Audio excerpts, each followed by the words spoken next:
Mahigit 1,000 aftershocks ang naitala ng PHIVOLCS matapos ang lindol sa Visayas nitong Lunes.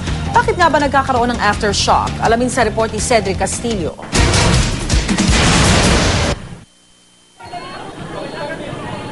Ang ating mundo patuloy na nagbabago ng forma kahit hindi natin nararamdaman. 32 million years ang Luzon ay nasa bandang equator. Ito ay umaakyat.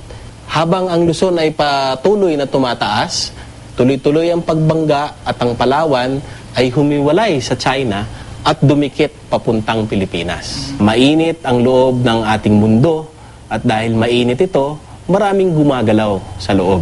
At pag nagkaroon ng sirkulasyon dun sa loob, ang tawag natin dyan ay convection, dinadala nito yung mga kalupaan dun sa taas at pinagagalaw nito hanggat ang mga kalupaan dun sa taas ng ating mundo sa tagal ng panahon ay magbabanggaan. Habang ako ay nagsasalita, ang Pilipinas ay gumagalaw papuntang China, mainland China, sa mga rates ng 2 to 2.5 centimeters per year.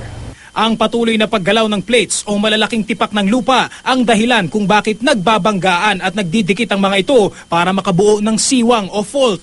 Kapag hindi na kinaya ng mga plates ang puwersa, bibigay ang mga ito at magdudulot ng pagyanig. Yung tinatawag nating main earthquake, no? Yun yung unang bigay na pinakamalakas. Sa lindol malapit sa Negros Oriental, tansya ng mga eksperto, umangat ng ilang sentimeter ang isang tipak ng lupa sa bagong na-diskubring fault line. Pero hindi natatapos dito ang paggalaw. Mag-a-adjust pa kasi ang plates sa bagong forma ng mga ito. Itong hawak natin na deck ng cards, hahatiin natin sa dalawa. Tapos imagine natin na bawat isa sa kanila, yung plates ng lupa o yung tipak ng lupa na siya nagbabanggaan sa isang fault line. Ano? Tapos yung mga kamay ko, siya yung puwersa na magtutulak sa kanila. Ganito yung mangyayari bago maglindol. Tuloy-tuloy yung pag-andar hanggang sa nag-snap. So yun na yung pinakalindol niya. Pero dahil tuloy-tuloy yung tulak sa kanila, doon sa mga plates sa lupa, patuloy yung pagbabago ng forma ng mga lupa hanggang sa hindi na siya maitulak pa at maglalak na siya ulit.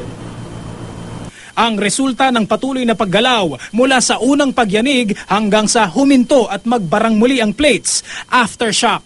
Meron kang unang galaw na malakas, no? Yung pinakamalakas na nagdudulot ng main shock, at dahil yung adjustment ay hindi kompleto, kailangan pa niya itong ilabas, no? Kasi nandun pa yung lakas eh.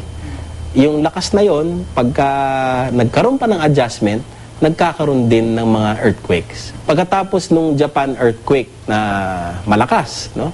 Marami pang mga aftershocks na naitala. Sa ngayon, may mahigit 1,000 aftershock na ang naitatala ng PHIVOLCS. Pahina raw ito ng pahina na siyang normal daw na karakteristik ng aftershocks.